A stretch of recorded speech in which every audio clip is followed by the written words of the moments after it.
Hoy Dios tiene algo para decirte que no puedes dejar pasar, algo que cambiará la forma en que enfrentas esa carga que llevas, esa presión que te despierta en la madrugada, ese nudo en el pecho que te acompaña desde hace tanto. Y necesito que me escuches completo, porque lo que voy a compartir contigo no es solo mi palabra, es su palabra fluyendo a través de mí hacia tu corazón que tanto lo necesita. Si sientes que este mensaje llegó justo a tiempo, escribe en los comentarios: Dios habla a mi corazón, porque necesito saber que estás recibiendo lo que el Espíritu quiere darte hoy. Y si este mensaje toca algo profundo en ti, compártelo con alguien que también esté cargando un peso que no puede soltar, porque tú puedes ser el instrumento que Dios use para levantar a otro. Suscríbete para que sigamos caminando juntos en este camino de fe y transformación. Déjame hablarte de algo que he visto una y otra vez en los años que llevo caminando al lado de personas que sufren, que luchan, que se levantan y caen y vuelven a levantarse. He visto rostros marcados por el insomnio, ojos que han llorado hasta secarse, manos que tiemblan porque la ansiedad se ha vuelto compañera constante. He escuchado historias de pérdidas que parecen insuperables, de traiciones que rompen la confianza en pedazos, de enfermedades que sacuden toda certeza, de situaciones económicas que aprietan hasta asfixiar, de relaciones que se desmoronan dejando solo escombros. Y en cada una de esas historias, mi corazón, en cada una, he visto también algo más. He visto cómo Dios se mueve precisamente en medio del caos, cómo su presencia se hace más real cuando todo lo demás se desvanece, cómo su voz se escucha más clara cuando el ruido del mundo finalmente se apaga. ¿Sabes qué es lo que más me duele cuando converso con alguien que está agobiado? No es el problema en sí, porque los problemas son parte de esta vida quebrada, de este mundo que gime esperando redención. Lo que me duele es ver cómo esa persona se ha convencido de que debe cargar sola, de que Dios está lejos, de que el cielo se ha vuelto sordo a su clamor. Me duele ver cómo la mentira del enemigo ha sembrado en su mente la idea de que está abandonada, de que su situación es única e irremediable, de que no hay salida posible. Y entonces empiezo a hablar, no con mis palabras, sino con las palabras que Él pone en mi boca, y comienzo a recordarle verdades que su alma ya conoce, pero que el dolor ha hecho que olvide. Piensa en Job por un momento, no el Job de las lecciones moralistas que nos enseñaron en la escuela dominical, sino el Job real, el hombre de carne y hueso que perdió todo en cuestión de horas. Sus hijos muertos, sus bienes evaporados, su salud destruida, su esposa diciéndole que maldijera a Dios y muriera, sus amigos acusándolo de pecados que no había cometido. Job sentado en cenizas, rascando sus llagas con un pedazo de teja, sintiendo que el cielo se había cerrado. ¿Te imaginas esa oscuridad? ¿Te imaginas ese nivel de desolación? Y sin embargo, escucha lo que dice en medio de su agonía. Aunque Él me mate, en Él esperaré. No es resignación, mi hermano. No es el suspiro de alguien que se ha rendido. Es la declaración de guerra de un alma que ha decidido que su fe no depende de sus circunstancias, sino de la naturaleza inmutable de Dios. Ahí está el primer secreto que quiero que grabes en tu corazón. Tus problemas no definen tu relación con Dios. Tu relación con Dios define cómo enfrentas tus problemas. ¿Captas la diferencia? No estamos esperando que Dios elimine cada obstáculo para poder confiar en Él.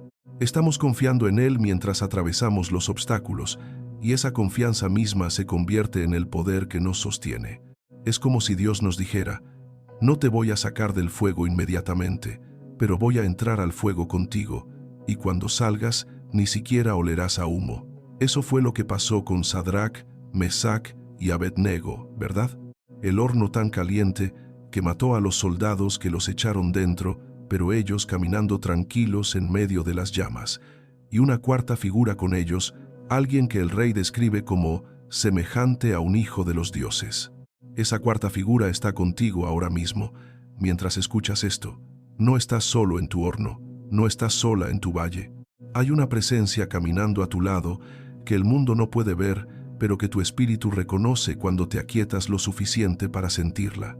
Y esa presencia no es pasiva, mi corazón. No es un observador compasivo que mira desde lejos sintiendo lástima. Es la fuerza activa del Dios Todopoderoso moviéndose en tu favor, abriendo caminos donde no los hay, preparando desenlaces que tu mente no puede imaginar, orquestando coincidencias que en realidad son providencias divinas. Pero aquí viene algo que necesitas entender, algo que tal vez incomode un poco, pero que es absolutamente esencial. Dios no siempre calma la tormenta, a veces calma al hijo que está en la tormenta. ¿Recuerdas cuando Jesús estaba dormido en la barca mientras los discípulos pensaban que iban a morir? Las olas golpeaban, el viento rugía, el agua entraba al bote y él dormía. Imagina esa escena, imagina el contraste, imagina la paz tan profunda que tenía como para dormir en medio del caos y el pánico tan grande que tenían los discípulos como para pensar que estaban abandonados. Cuando finalmente lo despiertan con gritos de desesperación, él no les dice, tranquilos, ya les iba a ayudar. Les pregunta, ¿dónde está vuestra fe? Primero confronta su miedo. Primero señala la raíz del problema, que no era la tormenta sino la falta de confianza. Y después, casi como algo secundario, calma la tormenta con una palabra. ¿Qué nos está enseñando? Que nuestra paz no puede depender de que las circunstancias cambien. Nuestra paz tiene que venir de saber quién está en la barca con nosotros. Y mi hermana, déjame decirte algo que he aprendido a lo largo de años de caminar con Dios. Las tormentas que Él permite son siempre tormentas que Él puede usar. Nada de lo que estás atravesando es desperdicio en las manos del Maestro. Cada lágrima que has derramado está siendo recogida en su redoma, como dice el Salmo 56. Cada noche de insomnio está siendo contada. Cada momento de angustia está siendo transformado en algo que todavía no puedes ver, pero que un día te dejará sin aliento cuando lo comprendas. Pienso en José, 17 años cuando sus hermanos lo traicionaron, cuando lo vendieron como esclavo por 20 piezas de plata, cuando vio alejarse su hogar sin poder hacer nada. Imagina el dolor, imagina la confusión, imagina las preguntas que debe haber gritado a Dios en esas primeras noches en Egipto, encadenado, lejos de todo lo que conocía. Y después la casa de Potifar, donde finalmente las cosas empiezan a mejorar, donde empieza a haber un rayo de esperanza, para que entonces llegue la acusación falsa, la traición de la esposa de su amo, y de nuevo todo se derrumba. Ahora está en la cárcel, inocente, pero en la cárcel, y ahí pasan años, no días, no meses, años, interpretando sueños de otros prisioneros, viendo cómo el copero que prometió acordarse de él lo olvida completamente. Más años, más silencio, más oscuridad. ¿Dónde estaba Dios en todo eso? Aquí está lo que me quita el aliento cada vez que leo esta historia. Dios estaba colocando cada pieza exactamente donde necesitaba estar para el momento perfecto, porque José no estaba siendo castigado, estaba siendo posicionado, no estaba siendo abandonado, estaba siendo preparado. Y cuando finalmente llega el momento, cuando Faraón tiene sueños que nadie puede interpretar, cuando alguien finalmente se acuerda de José, cuando lo sacan de la cárcel y lo ponen delante del hombre más poderoso del mundo, entonces se entiende. Todo lo que aprendió como esclavo en la casa de Potifar, toda la madurez que desarrolló en la cárcel, toda la intimidad con Dios que cultivó en la oscuridad, todo eso lo convierte en el único hombre capaz de salvar a Egipto y a su propia familia de la hambruna. Y escucha lo que José le dice a sus hermanos cuando finalmente se reencuentran, cuando ellos están aterrorizados pensando que los va a destruir. Vosotros pensasteis hacerme mal, pero Dios lo encaminó a bien. No dijo, ustedes hicieron mal, pero Dios lo arregló. Dijo, ustedes pensaron hacer mal, pero en el plan de Dios, esto ya estaba encaminado a bien. ¿Entiendes la diferencia? Dios no estaba reaccionando al mal que le hicieron. Dios ya había diseñado una ruta que usaba incluso la maldad humana para cumplir sus propósitos. Eso no justifica el pecado de los hermanos. Ellos fueron responsables de su traición, pero Dios es tan soberano, tan poderoso, tan sabio, que puede tomar las peores intenciones y transformarlas en los mejores resultados. Tu situación actual, esa que te está agobiando, esa que te quita el sueño y te roba la paz, puede ser exactamente eso. El proceso de Dios posicionándote para algo que va más allá de lo que puedes imaginar. No estoy diciendo que sea fácil, no estoy minimizando tu dolor, Estoy diciendo que no es inútil. Nada de lo que permite pasar en la vida de sus hijos es inútil. Y sé que a veces el dolor es tan grande que no puedes ver más allá de hoy, que apenas puedes respirar, que la idea de que esto tenga un propósito suena casi ofensiva. Lo entiendo. He estado ahí. He sostenido manos de personas que me han dicho, no quiero que esto tenga un propósito, solo quiero que termine. Y en esos momentos, lo único que puedo hacer es quedarme ahí, presente, como Dios se queda presente con nosotros cuando no tenemos ni palabras ni fe. Porque hay momentos, mi hermano, en los que tu fe va a fallar. Va a haber días en los que no puedas orar, en los que las palabras no salgan, en los que abras la Biblia y las letras se vean borrosas porque las lágrimas no te dejan ver. Y ahí es cuando descubres algo hermoso.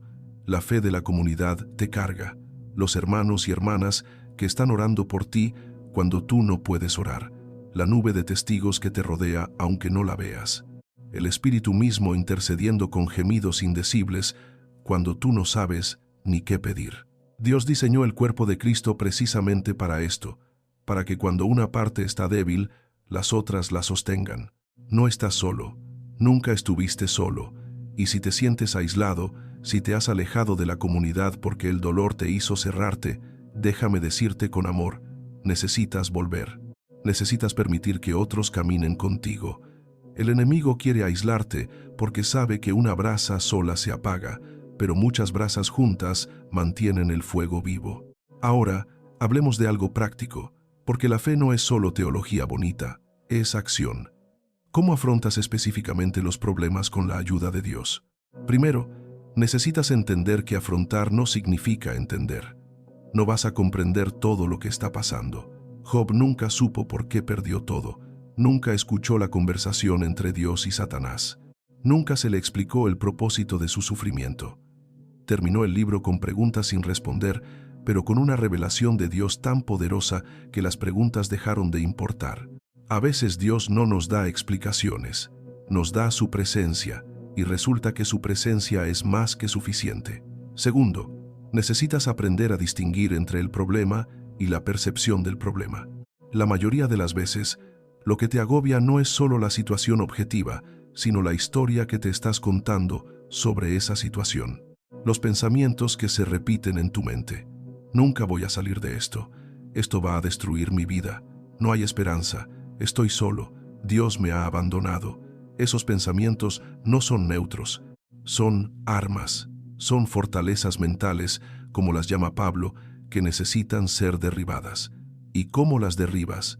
Con la verdad, con la palabra, con declaraciones que contrarrestan las mentiras. Cuando tu mente dice, no hay salida, tú declaras, Jehová Jireh, Dios proveerá.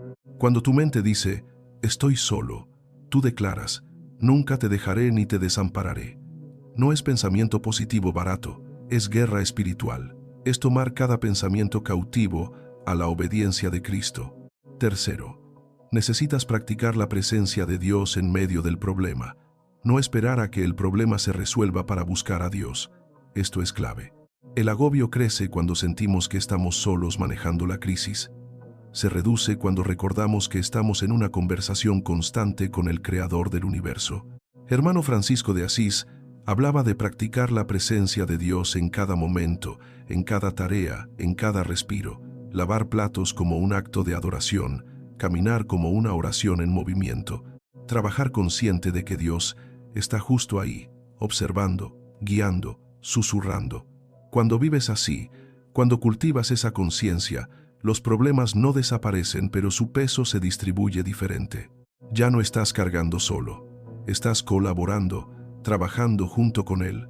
Cuarto, tienes que aprender a adorar en el valle. Esto es difícil, esto es contraintuitivo, pero es transformador.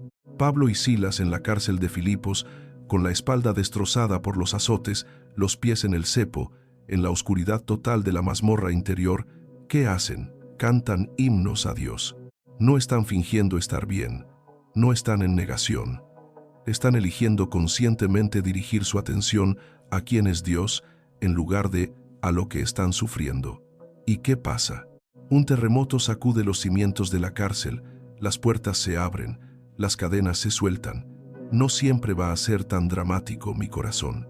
A veces vas a adorar en el valle, y el valle no va a cambiar inmediatamente, pero tú vas a cambiar, tu perspectiva va a cambiar, y descubrirás que la adoración en el sufrimiento tiene un poder que la adoración en la comodidad nunca puede alcanzar. Déjame contarte algo que vi hace tiempo y que nunca he podido olvidar. Conocí a una mujer, llamémosla Lucía, que había perdido a su hijo en un accidente absurdo, de esos que no tienen sentido, de esos que te hacen gritar ¿por qué?, hasta quedarte sin voz. El dolor era tan grande que ella apenas podía funcionar. Dejó de trabajar, dejó de salir, dejó de vivir realmente. Estaba como Job en cenizas, solo que sus cenizas eran el cuarto de su hijo que no podía ordenar, la ropa que no podía regalar, las fotos que miraba durante horas sin ver nada. Y un día, no sé cómo ni por qué, Dios la movió a ir a un hospital de niños, solo a caminar por ahí, sin plan. Y vio a un niño que estaba solo, que había sido abandonado por sus padres porque tenía una enfermedad terminal y ellos no podían manejarlo. Y algo se rompió en el corazón de Lucía, o tal vez se abrió.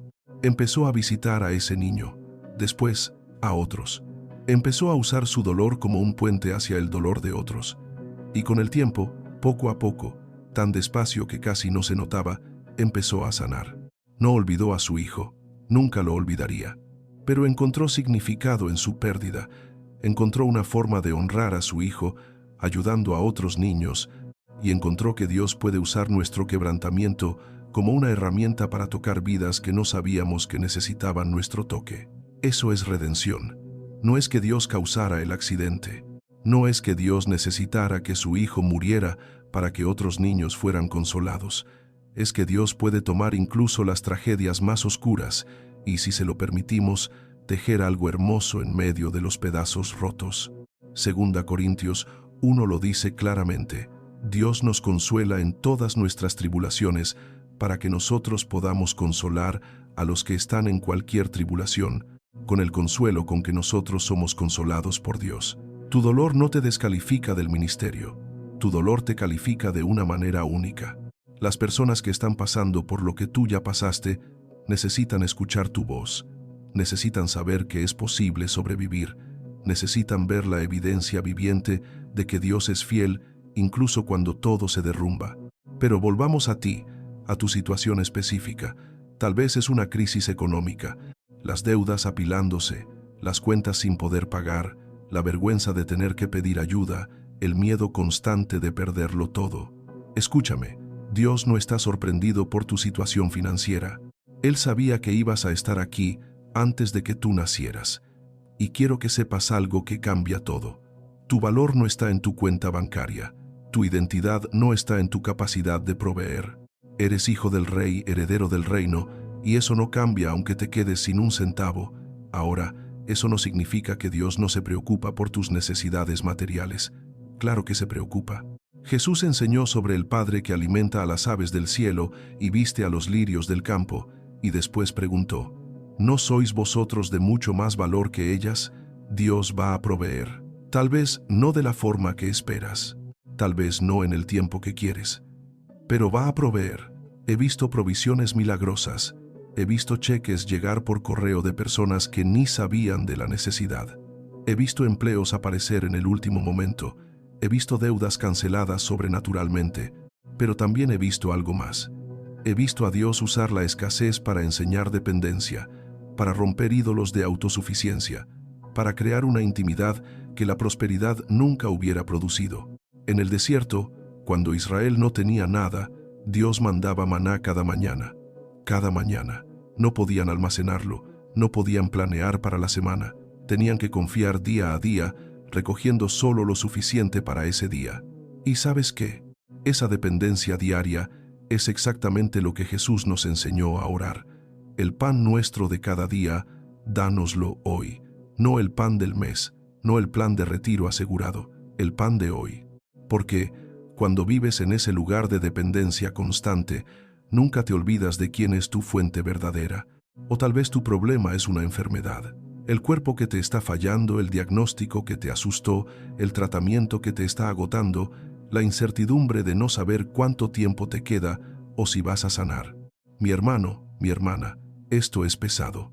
Esto es real. Y no voy a insultarte con promesas baratas de sanidad instantánea.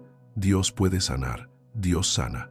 He visto sanidades que los médicos no pueden explicar, pero también he visto santos preciosos que murieron de enfermedades dolorosas, que nunca recibieron la sanidad física, pero que tenían una paz que trascendía toda comprensión. Pablo tenía un aguijón en la carne que Dios nunca le quitó, a pesar de que pidió 3 veces que lo removiera. Y la respuesta de Dios fue: «Bástate mi gracia, porque mi poder se perfecciona en la debilidad». A veces, la sanidad que Dios da no es física, es espiritual. Es la capacidad de soportar con gracia lo que parecía insoportable.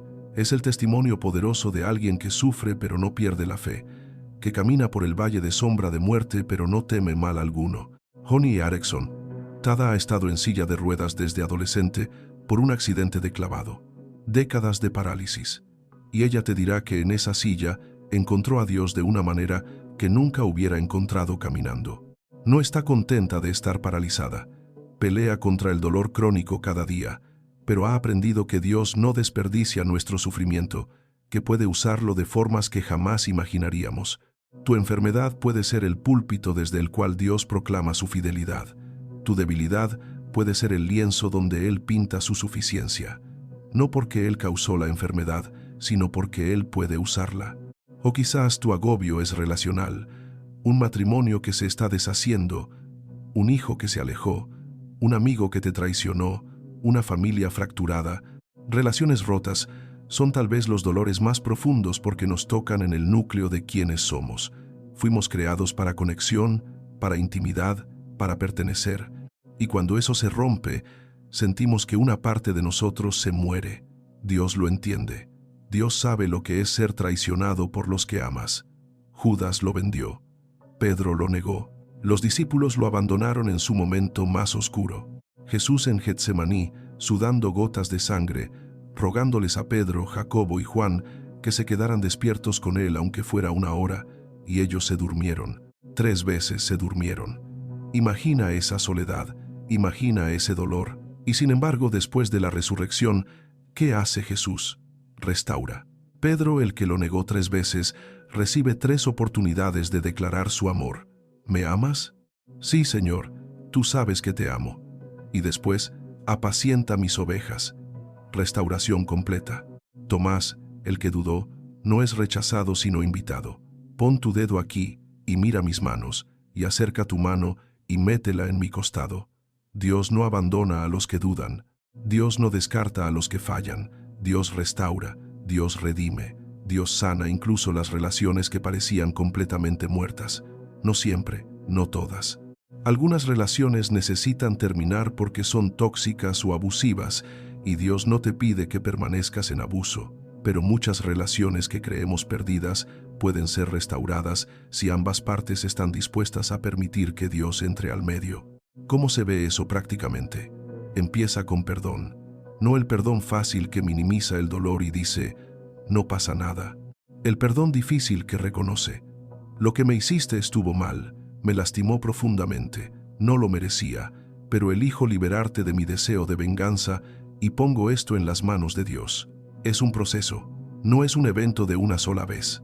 Vas a tener que perdonar 70 veces 7, como dijo Jesús, porque el dolor va a volver, las memorias van a resurgir, y cada vez vas a tener que elegir nuevamente soltar la ofensa, pero cada vez que eliges perdonar, el poder que esa herida tiene sobre ti disminuye un poco más. Y eventualmente, no necesariamente pronto, pero eventualmente, vas a descubrir que puedes pensar en esa persona o esa situación sin que se dispare el dolor, sin que se active la ira. Eso es libertad. Eso es sanidad. Y después de perdonar viene la parte difícil. A veces necesitas pedir perdón, porque muy pocas relaciones se rompen por culpa de una sola persona. Usualmente ambas partes contribuyeron de alguna manera, incluso si las contribuciones no fueron equivalentes. Y el orgullo te va a susurrar. Pero yo no empecé esto, pero ellos hicieron cosas peores, pero yo soy la víctima aquí. Y todo eso puede ser verdad. Pero si Dios te está mostrando algo que tú hiciste mal, algo donde tú fallaste, entonces necesitas humillarte y reconocerlo. no en una forma que acepte abuso o que excuses el pecado del otro, sino simplemente poseyendo tu parte. Yo no puedo controlar lo que tú hiciste, pero puedo controlar lo que yo hice, y quiero pedirte perdón por esto. Esa humildad, mi corazón, ese quebrantamiento, tiene un poder que el orgullo nunca puede tener. Abre puertas que parecían selladas, toca corazones que parecían endurecidos, porque cuando alguien ve que estás dispuesto a ser vulnerable, a admitir tu falla, algo en ellos se suaviza también. Pero hablemos de otro agobio que tal vez nadie te ha nombrado directamente, pero que sientes pesado en tu espíritu, el agobio de la desilusión con Dios mismo. Porque seamos honestos, a veces el problema no es solo la circunstancia externa, a veces el problema es que oraste y no pasó nada, creíste y no se cumplió, confiaste y fuiste decepcionado. Y ahora no sabes qué hacer con esa desilusión, porque se supone que no debes sentirla, se supone que debes tener fe inquebrantable, se supone que no debes cuestionar a Dios, pero la cuestionas. La duda está ahí, susurrando en las horas oscuras. ¿Qué si nada de esto es real? ¿Qué si Dios no es bueno? ¿Qué si estoy solo en el universo, hablando al vacío? Déjame decirte algo liberador. Dios puede manejar tus preguntas, puede manejar tu enojo, puede manejar tu duda. Los salmos están llenos de esto. David gritándole a Dios: ¿hasta cuándo, Jehová, me olvidarás para siempre? ¿Hasta cuándo esconderás tu rostro de mí? Jeremías acusando a Dios de engañarlo. Asaf, cuestionando si realmente vale la pena ser justo cuando los malvados prosperan y los justos sufren. Estos son textos inspirados, parte de la palabra de Dios, y están ahí precisamente porque Dios quiere que sepamos que es seguro ser honestos con Él. No necesitas presentarte con lenguaje pulido y teología correcta. Necesitas venir como eres, con todo tu desorden, con toda tu confusión, con todo tu dolor, y derramarlo delante de Él. Y permanecer ahí en el silencio que sigue esperando, porque muchas veces la respuesta de Dios no viene en palabras, viene en presencia. Job recibió el discurso de Dios desde el torbellino, pero nota lo que Dios no hace. No contesta las preguntas de Job, no explica por qué tuvo que sufrir. En lugar de eso, Dios muestra quién es Él. ¿Dónde estabas tú cuando yo fundaba la tierra? ¿Has mandado tú a la mañana en tus días? ¿Sabes tú las ordenanzas de los cielos? Es como si Dios dijera: Job, hijo mío, hay cosas que están más allá de tu comprensión, un panorama que no puedes ver desde donde estás, una historia más grande de la que eres parte importante, pero que no diriges. Confía no porque entiendas, sino porque conoces al que entiende.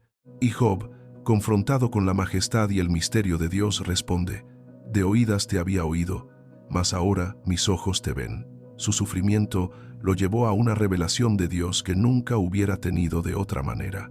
Tal vez eso es lo que está pasando contigo ahora mismo. Tal vez Dios está usando esta crisis, este agobio, esta situación imposible, para llevarte a un nivel de intimidad con Él que la comodidad nunca te hubiera dado. Porque en la comodidad oramos. En la crisis clamamos. En la comodidad leemos la Biblia. En la crisis nos aferramos a cada promesa como si fuera oxígeno. En la comodidad vamos a la iglesia. En la crisis nos convertimos en la iglesia, en un templo viviente donde Dios habita en medio del quebranto. No es que Dios cause el quebranto para lograr esto. Es que Dios usa el quebranto que este mundo caído inevitablemente trae y lo transforma en un instrumento de transformación. Y ahora quiero que entiendas algo sobre el tiempo de Dios, porque mucho del agobio viene de la espera. Estás esperando que la situación cambie, estás esperando la respuesta a tu oración, estás esperando que Dios se mueva, y la espera es tortura. Los días se sienten como años, la incertidumbre te carcome, y te preguntas: ¿cuánto más? ¿Hasta cuándo? Abraham esperó 25 años por el hijo prometido, 25 años entre la promesa y el cumplimiento, años de preguntarse si había escuchado bien, años de ver su cuerpo y el de Sara envejecer más allá de la posibilidad natural, años de intentar hacer que la promesa se cumpliera por su propia fuerza y creando un desastre con Agar e Ismael. Pero cuando finalmente nació Isaac, cuando Abraham tenía 100 años y Sara 90, la promesa no solo se cumplió, sino que su cumplimiento era tan imposible humanamente que nadie podía atribuirlo a otra cosa sino a Dios. El tiempo de espera no era Dios olvidándose o retrasándose. Era Dios estableciendo las condiciones para un milagro tan grande que nadie pudiera robarse la gloria. Tu espera tiene propósito. En el tiempo de espera, Dios está trabajando en ti, está desarrollando carácter, paciencia, dependencia, fe. Está alineando circunstancias que tú no ves. Está moviendo personas, recursos, oportunidades en una coreografía divina. Y cuando finalmente llegue el momento, cuando Dios diga, ahora, las cosas van a caer en su lugar de una manera que solo puede ser explicada como intervención divina. Pero hasta entonces, tienes que aprender a vivir en Él, mientras tanto, a adorar en la espera, a confiar en la oscuridad, a declarar que Él es bueno incluso cuando las circunstancias no lo parecen. Moisés pasó 40 años en el desierto de Madián, desde los 40 hasta los 80 años de edad pastoreando ovejas, 40 años. ¿Te imaginas? Educado en la corte de Faraón, entrenado en toda la sabiduría de Egipto, destinado a ser alguien importante, y termina cuidando ovejas en medio de la nada por 4 décadas. ¿Qué estaba haciendo Dios? Estaba vaciándolo de su confianza en sí mismo, estaba humillándolo, estaba preparándolo, porque el Moisés, de 40 años, que intentó liberar a Israel por su propia fuerza y terminó matando a un egipcio, no estaba listo para liderar al pueblo. Pero el Moisés de 80 años, el que dice, ¿quién soy yo para ir a Faraón?, el que conoce su propia debilidad, ese Moisés está listo. Y Dios usa los siguientes 40 años de su vida para hacer cosas que cambian la historia para siempre. Nunca eres demasiado viejo, nunca es demasiado tarde, nunca has esperado tanto tiempo que ya no valga la pena. Dios puede usar cada año, cada experiencia, cada falla, cada lección aprendida. Tu currículum de quebrantos es en realidad tu mejor calificación para lo que Dios quiere hacer a través de ti, porque la gente no necesita escuchar de alguien que nunca ha sufrido, necesita escuchar de alguien que sufrió y sobrevivió, de alguien que cayó y se levantó, de alguien que dudó pero siguió creyendo, de alguien que estuvo donde ellos están ahora y puede decir con autoridad, yo pasé por esto y Dios fue fiel, y Él va a ser fiel contigo también.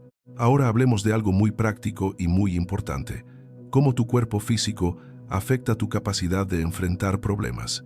Porque no somos solo espíritu, somos cuerpo, alma y espíritu integrados, y cuando una parte está mal, afecta a las otras.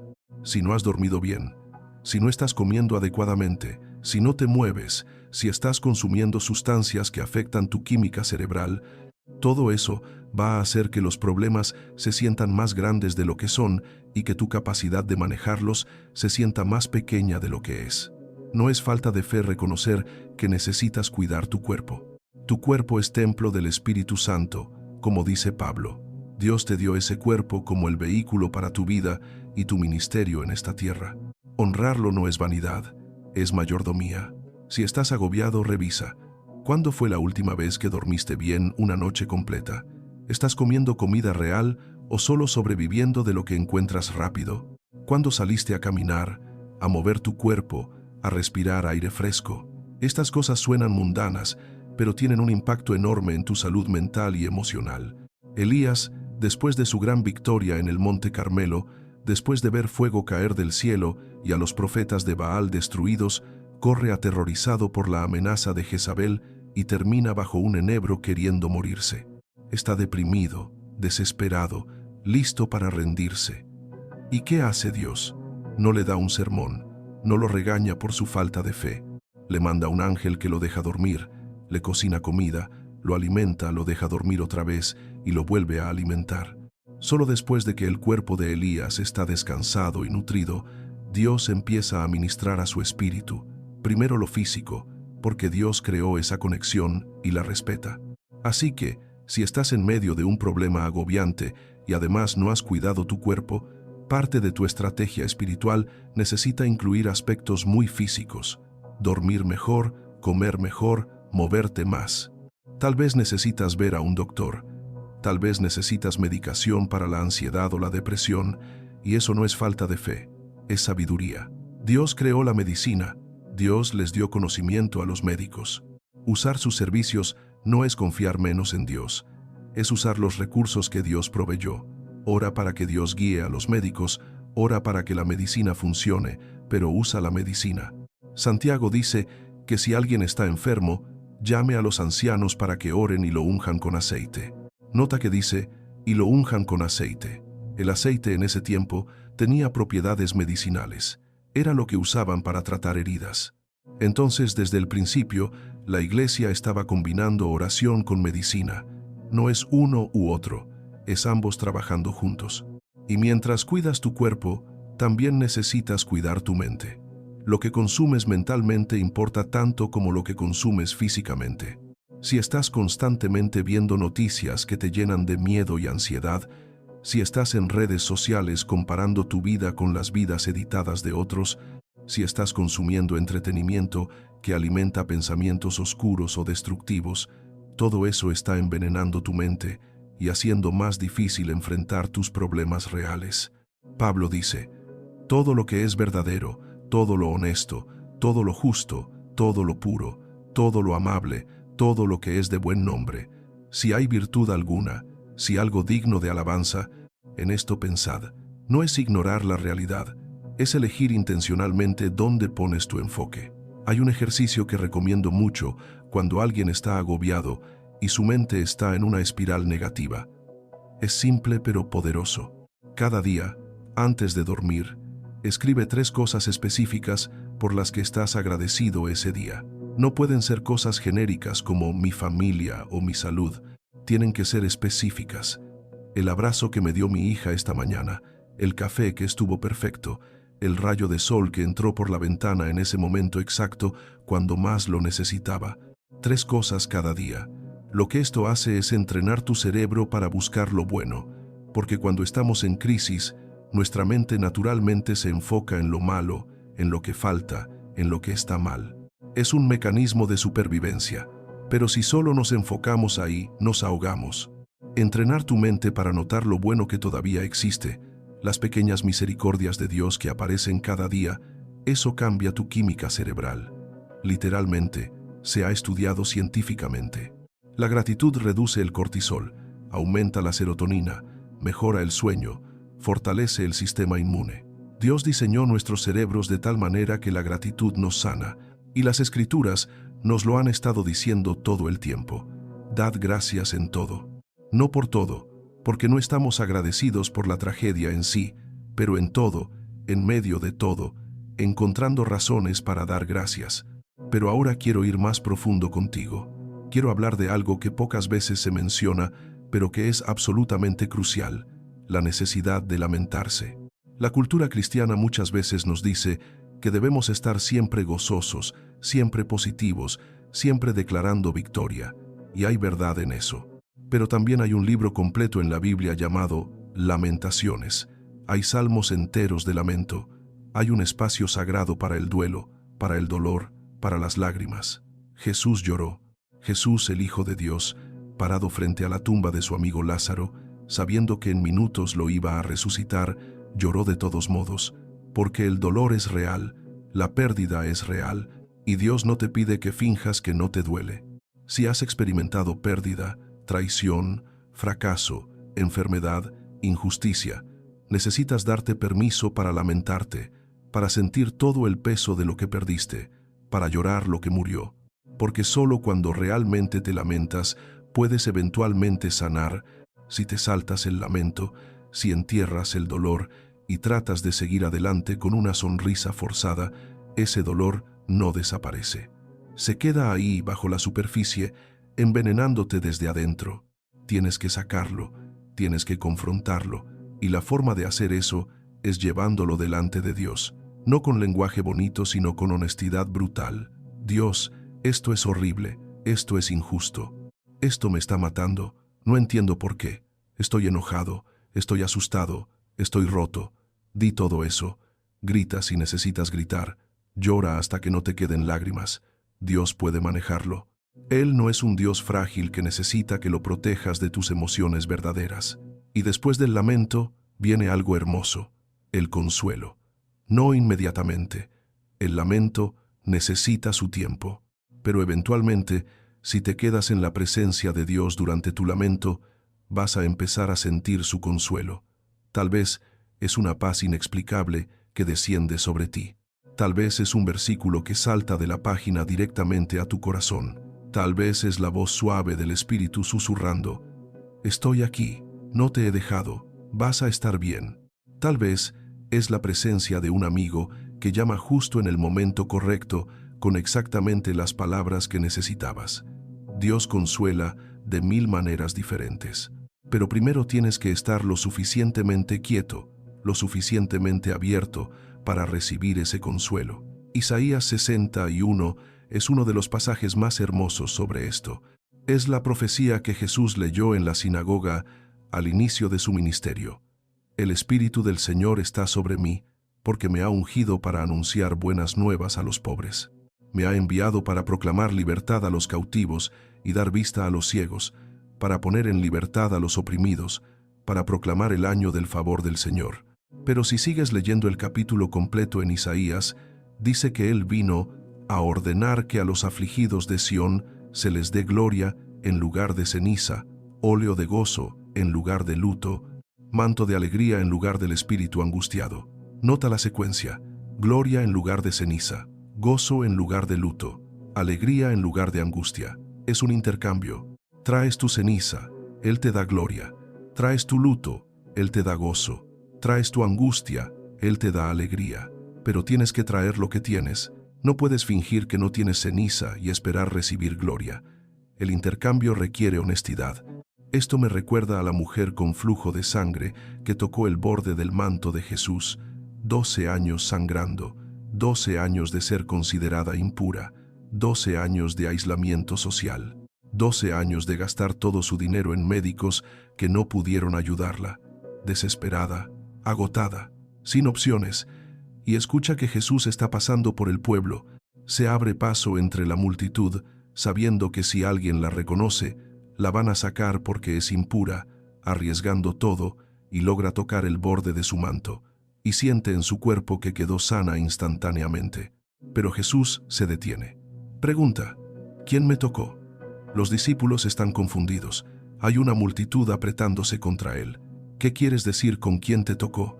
Pero Jesús insiste, porque Él quiere que ella se identifique, quiere que salga de las sombras, y ella viene temblando, cayendo a sus pies, contándole toda su historia delante de todos. Y Él le dice: hija, tu fe te ha sanado, vete en paz. ¿Por qué hizo eso Jesús? Ella ya estaba sanada físicamente. ¿Por qué no simplemente dejarla irse? Porque ella necesitaba sanidad emocional y social también. Necesitaba ser restaurada públicamente. Necesitaba escuchar: hija. Necesitaba ser reconocida, validada, bendecida. Tu sanidad también necesita ser completa. No es solo que el problema se resuelva, es que tu corazón sea restaurado en el proceso, es que tu identidad sea reafirmada, es que sepas en lo más profundo de tu ser que eres visto, conocido, amado. Y ahí está otra verdad que necesitas abrazar: Dios te ve. En medio de tu caos, en medio de tu dolor, en medio de tu lucha invisible, Él te ve. Agar, la esclava que fue abusada por Sarai y huye al desierto embarazada y sola, encuentra a Dios ahí y lo llama El Roi, el Dios que me ve. Era la primera vez en su vida que alguien realmente la veía como persona en lugar de como propiedad. Y ese encuentro con el Dios que la ve la fortalece para regresar y enfrentar su situación difícil. Tú también tienes un Dios que ve cada lágrima, cada noche sin dormir, cada momento de pánico, cada vez que sonríes por fuera mientras mueres por dentro. Él ve y le importa, y está trabajando aunque no veas evidencia todavía. A veces el trabajo que Dios está haciendo es interno, no externo. Está cambiándote a ti, no tu circunstancia, porque tal vez la circunstancia va a seguir siendo difícil por un tiempo, pero tú puedes ser transformado en medio de ella. Romanos 5 dice algo que suena casi ofensivo al principio: nos gloriamos en las tribulaciones, sabiendo que la tribulación produce paciencia, y la paciencia, prueba, y la prueba, esperanza, y la esperanza, no avergüenza. Gloriarnos en las tribulaciones. ¿Cómo? Pero nota la progresión. Tribulación produce paciencia, la capacidad de soportar, de perseverar, de no rendirte. Esa paciencia produce carácter probado, la calidad que viene de haber sido probado y no haber fallado. Y ese carácter probado produce esperanza, no la esperanza frágil de ojalá, sino la esperanza sólida de sé que Dios es fiel porque ya he visto su fidelidad en pruebas anteriores. Cada problema que enfrentas y superas con la ayuda de Dios te hace más fuerte para el siguiente. Estás construyendo un historial con Dios. David pudo enfrentar a Goliat porque primero enfrentó al león y al oso, y cuando Saúl le dice que no puede pelear contra el gigante, David responde: El Señor que me libró de las garras del león y del oso, me librará de este filisteo. Tenía evidencia, tenía historia. Sabía que Dios era fiel porque ya lo había experimentado, y tú estás haciendo lo mismo ahora. Esta prueba que estás atravesando va a convertirse en parte de tu testimonio. Va a ser la historia que cuentas cuando alguien más esté donde tú estás ahora. Va a ser la evidencia de la fidelidad de Dios que te sostendrá en futuras batallas. Y necesitas empezar a declarar eso sobre ti mismo ahora, no esperar hasta que pase. Necesitas profetizar sobre tu propia vida. Necesitas hablar lo que todavía no se ve, pero que crees que Dios va a hacer. Ezequiel en el valle de los huesos secos. Dios lo lleva a un valle lleno de huesos completamente secos, años y años de muertos, sin esperanza posible de vida. Y le pregunta: Hijo de hombre, ¿vivirán estos huesos? Y Ezequiel sabiamente responde: Señor, tú lo sabes. Y Dios le dice: Profetiza sobre estos huesos, profetiza sobre muerte, habla vida sobre lo que está muerto. Y Ezequiel obedece. Comienza a profetizar, y mientras profetiza, hay un ruido, un temblor, y los huesos empiezan a juntarse, hueso con hueso. Después tendones y carne aparecen sobre ellos, después piel los cubre, y finalmente, cuando Ezequiel profetiza al Espíritu, el aliento de vida entra en ellos y se levantan, un ejército grande en extremo. Tu situación puede parecer un valle de huesos secos, puede parecer que no hay esperanza posible, pero Dios te está preguntando: ¿vivirá esto? Y la respuesta correcta es: Señor, tú lo sabes, y si tú dices que profetice, voy a profetizar. Empieza a declarar vida sobre tu situación muerta. Empieza a hablar restauración sobre lo que está roto. Empieza a proclamar esperanza sobre lo que parece desesperado, no porque estés en negación, sino porque estás alineando tus palabras con la verdad de quién es Dios y qué Él puede hacer. Y cuando declaras la verdad de Dios sobre tu situación, cuando profetizas, algo empieza a moverse en el reino espiritual. Cosas que estaban atascadas comienzan a soltarse. Puertas que estaban cerradas comienzan a abrirse. Caminos que no existían comienzan a aparecer. Pero también necesitas rodearte de personas que profetizarán vida sobre ti cuando tú no puedas hacerlo por ti mismo. Aarón y Hur sosteniendo los brazos de Moisés durante la batalla, porque Moisés se estaba cansando. Mientras sus brazos estaban arriba, Israel prevalecía. Cuando los bajaba, Amalek prevalecía. Entonces Aarón y Hur literalmente sostienen físicamente sus brazos hasta que la batalla se gana. Tú necesitas tu Aarón y tu Hur. Necesitas personas que cuando tú te estés cansando, cuando tu fe esté flaqueando, cuando no puedas orar, ellos oren por ti, ellos te sostengan, ellos declaren verdad sobre ti. No trates de hacer esto solo. No eras diseñado para hacerlo solo. El enemigo quiere aislarte porque sabe que eres más vulnerable solo. Pero Dios te diseñó para comunidad, para cuerpo, para familia. Y si no tienes esa comunidad, si te encuentras solo en tu lucha, entonces parte de tu oración necesita ser: Dios, mándame mi gente. Conéctame con personas que puedan caminar esto conmigo. Y ten tus ojos abiertos, porque Dios va a responder esa oración. Va a poner personas en tu camino. Tal vez no de donde esperas. Tal vez no la gente que pensabas, pero Él va a proveer. Y cuando esas personas aparezcan, necesitas tener el valor de ser vulnerable con ellas, de no fingir que todo está bien, de pedir ayuda, de admitir que estás luchando. Eso requiere humildad, requiere riesgo, porque te pueden rechazar, te pueden juzgar, te pueden decepcionar, pero el riesgo vale la pena. Porque cuando encuentras verdadera comunidad, cuando encuentras hermanos y hermanas que te aman en tu peor momento, que te llevan cuando no puedes caminar, que creen por ti cuando no puedes creer por ti mismo, eso es un regalo de Dios, que no tiene precio. Ahora quiero hablarte sobre la guerra espiritual, porque sería irresponsable hablar sobre enfrentar problemas sin reconocer que hay un enemigo real que está trabajando activamente contra ti. Pedro dice: «Sed sobrios y velad, porque vuestro adversario, el diablo, como león rugiente, anda alrededor buscando a quien devorar». Hay un adversario, hay batallas que son más que circunstanciales. Efesios 6 lo dice claramente. No tenemos lucha contra sangre y carne, sino contra principados, contra potestades, contra los gobernadores de las tinieblas de este siglo, contra huestes espirituales de maldad en las regiones celestes. A veces, lo que te está agobiando no es solo un problema natural, es un ataque espiritual. El enemigo ve algo que Dios quiere hacer en ti o a través de ti, y está tratando de detenerte antes de que llegues ahí. Está tratando de desanimarte, de aislarte, de hacerte dudar, de hacerte renunciar, y necesitas reconocer que hay una batalla, ponerte la armadura que Dios provee y pelear desde una posición de victoria. Porque Cristo ya ganó la guerra en la cruz, ya derrotó al enemigo, ya te dio toda autoridad. No estás peleando por victoria, estás peleando desde victoria. Hay una diferencia enorme. Pelear por victoria significa que estás tratando de lograr algo que todavía no tienes. Pelear desde victoria significa que ya tienes la victoria en Cristo y ahora estás defendiendo y aplicando lo que ya es tuyo. El enemigo no puede quitarte tu salvación, no puede quitarte tu identidad como hijo de Dios, no puede quitarte las promesas que Dios te ha dado. Lo que puede hacer es mentirte para que creas que las perdiste, para que dudes de que realmente son tuyas, para que vivas por debajo de lo que te pertenece por herencia. Entonces, toda su táctica es engaño, es mentira. Y la forma de pelear contra la mentira es con la verdad.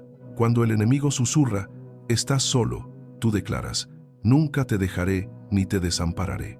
Cuando susurra, no tienes esperanza, tú declaras: sé los planes que tengo para ti, planes de bien y no de mal, para darte futuro y esperanza. Cuando susurra, eres un fracaso, tú declaras: soy más que vencedor por medio de aquel que me amó. Cada mentira tiene una verdad correspondiente en la palabra que la destruye. Pero necesitas conocer la palabra. Necesitas tenerla en tu mente y corazón para que cuando vengan los ataques tengas munición. Jesús en el desierto, siendo tentado por Satanás, responde cada tentación con: escrito está. Cita la palabra, y finalmente el diablo se va. La palabra de Dios es tu espada, úsala.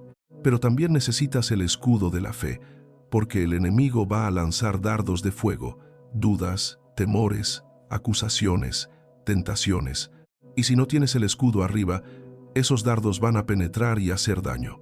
Mantener el escudo arriba significa mantener tu confianza en Dios activa, incluso cuando no sientes nada. Significa elegir creer la verdad de Dios sobre la evidencia de tus sentidos.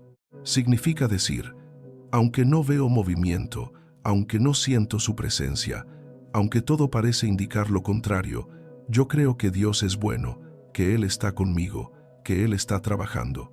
Esa fe, mi hermano, esa decisión de creer contra toda evidencia contraria, eso es lo que apaga los dardos de fuego del enemigo. Y hay poder en el nombre de Jesús. Hay autoridad en su sangre. Cuando te sientas bajo ataque espiritual, cuando sientas opresión o depresión o confusión que no tiene explicación natural, invoca el nombre de Jesús. No en una forma mágica como si fuera un conjuro, sino en una forma relacional reconociendo su señorío y su poder. Jesús, necesito tu ayuda ahora. Estoy bajo ataque y no puedo pelear esto solo. Necesito que pelees por mí. Necesito que tu sangre me cubra. Necesito que tu presencia llene este espacio y expulse toda oscuridad. Y Él va a responder, tal vez no con fuegos artificiales, tal vez no con manifestaciones dramáticas, pero vas a sentir un alivio, un respiro, un espacio para volver a respirar, y a veces necesitas ayuda externa. A veces necesitas que alguien con experiencia en liberación o guerra espiritual ore por ti. No hay vergüenza en eso. No significa que tu fe es débil. Significa que eres lo suficientemente sabio para reconocer cuando necesitas refuerzos. La iglesia primitiva operaba en equipos. Enviaban personas de dos en dos, no solas. Había cobertura, rendición de cuentas, apoyo mutuo. No trates de ser un llanero solitario en tu vida espiritual. Permite que el cuerpo funcione como fue diseñado. Pero ahora, mi corazón, necesito hablarte de algo que es quizás lo más importante de todo, la necesidad de rendición. Porque hemos hablado de pelear, de declarar, de profetizar, de resistir, todo eso es importante. Pero también hay un momento donde dejas de pelear para controlar el resultado y simplemente te rindes a la voluntad de Dios, sea cual sea. Jesús en Getsemaní, sudando gotas de sangre, pidiéndole 3 veces al Padre que pase de él esa copa si es posible, pero terminando cada vez con «No se haga mi voluntad, sino la tuya». Esa es rendición, no es pasividad, no es resignación, es la decisión activa de confiar en la sabiduría y bondad de Dios por encima de tu propio entendimiento y deseo. Y esa rendición es difícil, porque significa soltar el control, significa admitir que no sabes qué es mejor, significa confiar en que Dios sabe lo que hace incluso si sus caminos no tienen sentido para ti. Significa estar dispuesto a aceptar un no, o un no todavía, o un tengo algo diferente en mente. Y el orgullo odia eso. El orgullo quiere insistir. Yo sé lo que necesito. Dios necesita hacer esto de esta manera. Pero la humildad reconoce, Dios, yo quiero esto, pero tú sabes lo que realmente necesito. Y confío en ti más de lo que confío en mi propio juicio. Esa rendición no significa que dejas de orar o pedir. Jesús nos enseñó a ser persistentes, a seguir pidiendo, buscando, tocando. La parábola de la viuda persistente que sigue yendo al juez injusto hasta que él le hace justicia solo para que lo deje en paz.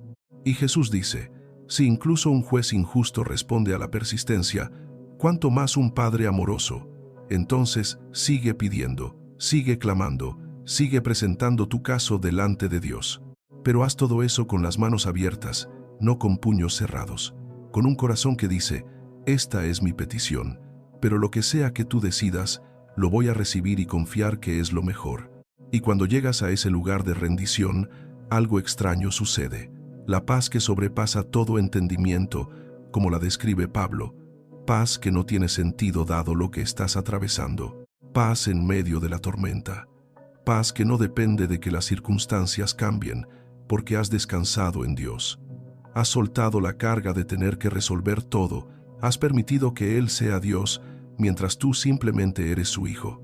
Y en ese lugar de rendición y descanso, frecuentemente Dios empieza a moverse de maneras que no se movía mientras estabas luchando y tratando de controlar. Es como el bebé que está llorando desesperadamente en los brazos de su madre, pateando y retorciéndose, y la madre no puede calmarlo mientras él está peleando. Pero cuando finalmente el bebé se agota y se rinde contra su pecho, entonces ella puede arrullarlo, puede consolarlo, puede darle lo que necesita. A veces, nuestro forcejeo es lo que está impidiendo que recibamos el consuelo que Dios quiere dar. No porque Él esté esperando que nos rindamos para manipularnos, sino porque en nuestra lucha estamos tan tensos, tan cerrados, tan enfocados en nuestra propia agenda, que no podemos recibir lo que Él está ofreciendo. Estad quietos y conoced que yo soy Dios, dice el Salmo 46. Quietos, cesa tu lucha, para tu esfuerzo frenético, respira, y en esa quietud, conoce. No solo sabe mentalmente, sino conoce experimentalmente, íntimamente, que Él es Dios, que Él tiene el control, que Él sabe lo que hace, que puedes confiar. Y cuando conoces eso, cuando realmente lo conoces, no solo en tu cabeza sino en tu espíritu, entonces el miedo empieza a perder su agarre, la ansiedad empieza a soltar su agarre, el agobio empieza a levantarse, porque has recordado quién realmente está sosteniendo el universo y no eres tú. He visto esto una y otra vez. Personas que llegan a mí completamente agobiadas, cargando el peso del mundo en sus hombros, tratando de resolver todo, de controlar todo, de manejar todo. Y están quebrados bajo ese peso porque no fueron diseñados para llevarlo. Y entonces, a través de oración, a través de consejo, a través del Espíritu obrando, llegan a ese punto de rendición. Dios, no puedo más. Te entrego esto. Haz lo que quieras. Yo confío. y literalmente puedes ver el cambio en su rostro, en sus hombros, en su respiración. Es como si un peso físico se hubiera levantado, porque lo hizo. Transfirieron la carga a aquel que dijo: «Venid a mí todos los que estáis trabajados y cargados, y yo os haré descansar. Llevad mi yugo sobre vosotros, y aprended de mí, que soy manso y humilde de corazón, y hallaréis descanso para vuestras almas». Ese yugo que Jesús ofrece es ligero porque Él lleva el peso. Tú simplemente caminas junto a Él, pero tienes que estar dispuesto a quitarte el yugo pesado que has estado llevando. Ese yugo de autosuficiencia, de control, de creer que todo depende de ti, y cambiarlo por el yugo de dependencia, de asociación con Cristo, de reconocer que sin Él no puedes hacer nada, pero con Él todo es posible. Y ahora, mientras nos acercamos al cierre de este mensaje, quiero que pienses en dónde estás ahora mismo. ¿Qué es lo que te está agobiando? ¿Cuál es ese peso que has estado cargando? Nómbralo. Identifícalo específicamente. No en general, en específico. ¿Es deuda? ¿Qué número específico? ¿Es una relación? ¿Qué persona específica? ¿Es una enfermedad? ¿Qué diagnóstico específico? ¿Es un miedo? ¿Miedo a qué específicamente? Porque Dios no hace milagros en general, hace milagros en específico, y necesitas traer tu necesidad específica delante de Él. Y ahora quiero que visualices esto. Jesús está parado frente a ti. Puedes ver su rostro. Puedes ver sus ojos llenos de compasión. Puedes ver sus manos, esas manos que llevan las marcas de los clavos extendidas hacia ti. Y Él te está preguntando lo mismo que le preguntó al ciego Bartimeo. ¿Qué quieres que haga por ti? Es una pregunta extraña hacerle a un ciego, ¿verdad? Es obvio lo que necesita. Pero Jesús quiere escucharlo de su boca. Quiere que articule su necesidad. Quiere esa conexión, esa petición específica. Entonces, ¿qué quieres que Él haga por ti? Díselo. Ahora. En voz alta si puedes, o en tu mente si no. Pero díselo específicamente. Jesús, necesito que hagas esto. Y después de que se lo digas, escucha. Porque Él va a hablar. Tal vez no en palabras audibles. Tal vez en un pensamiento que de repente aparece. Tal vez en una paz que desciende. Tal vez en una convicción de tomar cierta acción. Tal vez en un versículo que viene a tu mente. Tal vez en una imagen, una impresión, un sentir. Dios habla de muchas maneras. No limites cómo Él puede comunicarse contigo. Solo quédate quieto lo suficiente para recibir. Y ahora quiero orar por ti. No importa dónde estés, no importa cuándo estés escuchando esto. En este momento voy a orar. Y quiero que recibas esta oración como si estuviera sentado frente a ti, con mis manos sobre tu cabeza, intercediendo por ti. Padre Celestial, mi Dios y el Dios de este hijo, esta hija que está escuchando ahora mismo, vengo a ti en el nombre poderoso de Jesús. Y Señor, tú conoces su situación. Conoces cada detalle de lo que está enfrentando. Conoces el peso que ha estado cargando. Conoces las lágrimas que ha llorado. Conoces las noches sin dormir. Conoces los miedos que lo atormentan. Conoces todo, Padre, y te pido ahora mismo, en este momento, que extiendas tu mano poderosa sobre su vida. Declaro sobre esta vida liberación de toda ansiedad, de todo temor, de toda depresión. Declaro que las cadenas de agobio se rompen ahora mismo en el nombre de Jesús. Declaro que la paz de Dios que sobrepasa todo entendimiento, guarda su corazón y su mente. Declaro que la presencia del Espíritu Santo lo envuelve ahora mismo como un manto, como un abrazo, como una fortaleza impenetrable. Señor, dame sabiduría divina para esta situación. Dame estrategia, dame creatividad, dame conexiones. Abre puertas que nadie puede cerrar. Cierra puertas que necesitan estar cerradas. Ordena mis pasos. Dirige mi camino. Dame favor con la gente correcta. Dame recursos en el tiempo correcto. Dame fortaleza para cada día. Padre, donde hay enfermedad, toco esa enfermedad con tu poder sanador. Donde hay relaciones rotas, toco esas relaciones con tu poder restaurador. Donde hay falta financiera, toco esa necesidad con tu poder de provisión. Donde hay confusión, toco esa mente con tu claridad. Donde hay desesperanza, planto semillas de esperanza que van a crecer y florecer. Y Padre, Más que cualquier cambio externo, te pido que hagas un trabajo profundo internamente. Moldea su carácter, fortalece su fe, profundiza su intimidad contigo, que cuando todo esto termine, que mire hacia atrás y pueda decir, valió la pena, porque conocí a Dios de una manera que nunca hubiera conocido sin esta prueba. Usa esta situación para bien. Redímela, transfórmala, que tu gloria sea manifestada de tal manera que todos los que vean tengan que reconocer que solo tú pudiste haber hecho esto.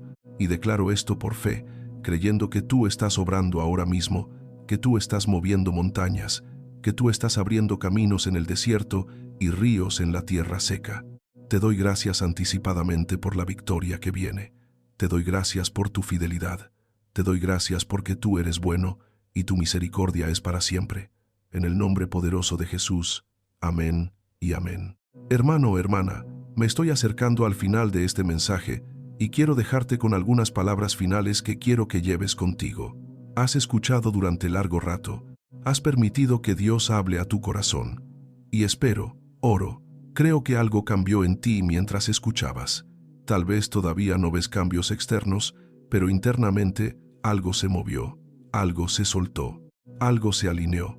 Y quiero que te aferres a eso. Los días que vienen no van a ser todos fáciles. Va a haber momentos donde vas a dudar de lo que sentiste aquí, donde el enemigo va a tratar de convencerte de que nada cambió, que fue solo emoción, que sigues solo y sin ayuda. Y en esos momentos quiero que regreses a este mensaje. Escúchalo otra vez. Deja que la verdad te llene otra vez, porque la verdad es esta.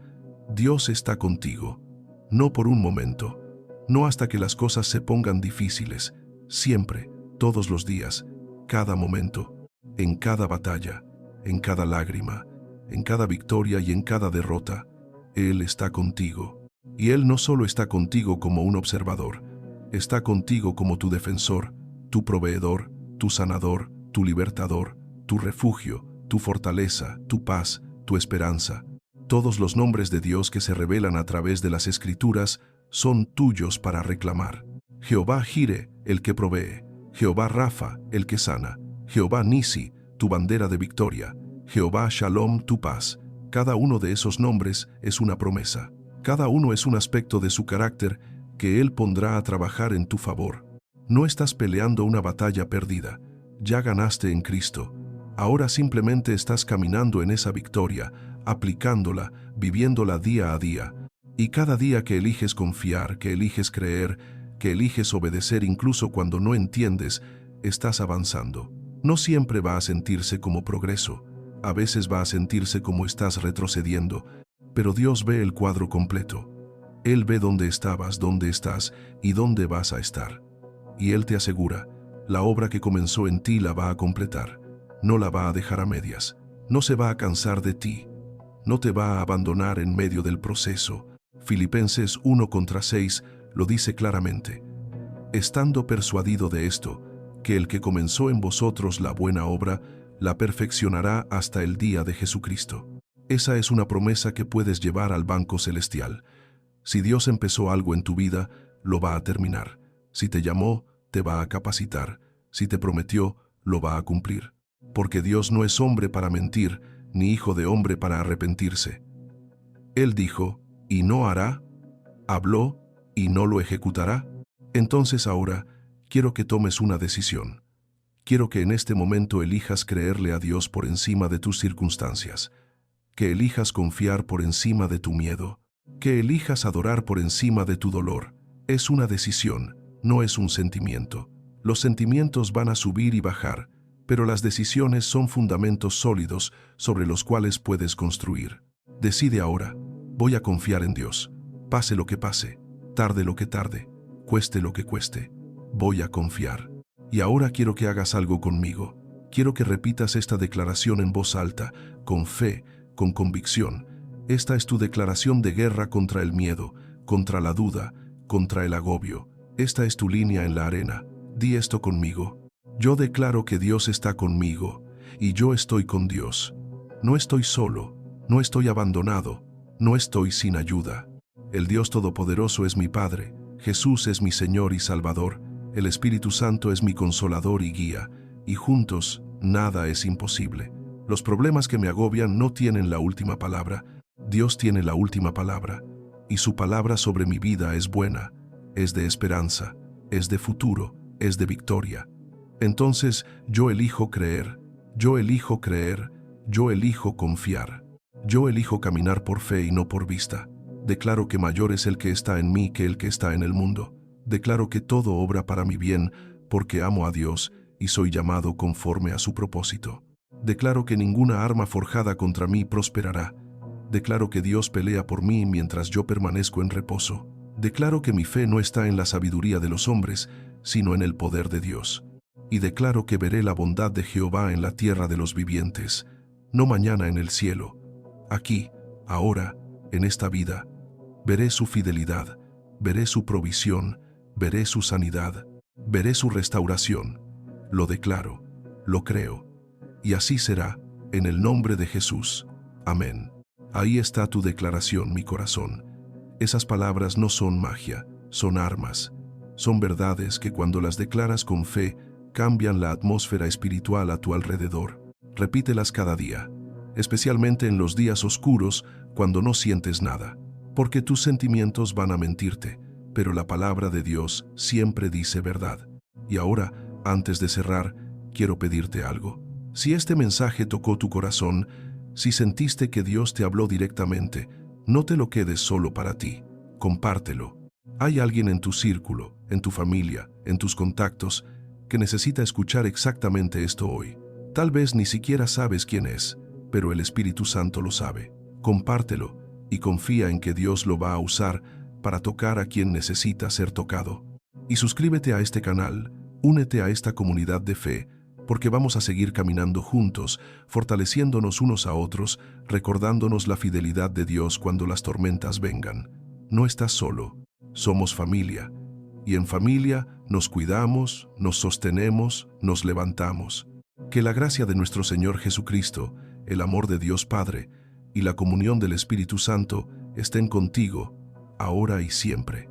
Que su paz te envuelva como un río, que su gozo sea tu fortaleza, que su presencia sea tu compañía constante, y que cuando mires hacia atrás a este tiempo de prueba, puedas decir con absoluta convicción: Dios fue fiel, Él nunca me soltó, y ahora soy más fuerte, más sabio, más compasivo, más útil en sus manos.